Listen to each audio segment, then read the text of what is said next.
In this tutorial, I'll show you how you can move any file or folder within your Google Drive. So first let's access our Google Drive either using the desktop application or using any web browser of your choice. Then once you are inside the home page, you need to click on the My Drive button on the left hand side. So it is done so that you can easily access the file or folder that you want to move.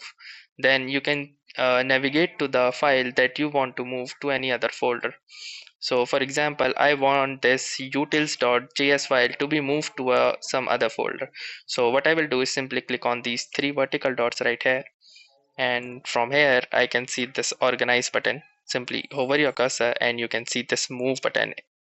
You may also press the Control Alt and M key combinations as well.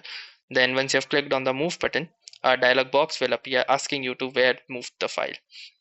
So for example, I want this folder to be moved to this My Drive. So I'll click on it, and from here I either click on this button or click on this button. It will move the file, and here you can see since this has been already accessed, I need to simply click on this move button right here.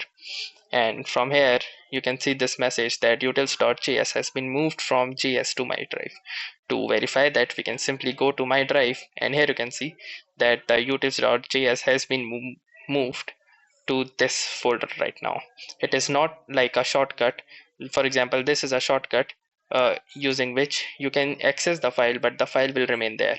But when you move the file will be transferred to this new location right here. So that's it for this video.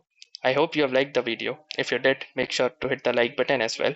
Comment on this video, share it, and don't forget to subscribe to our channel. Thank you for watching and have a nice day.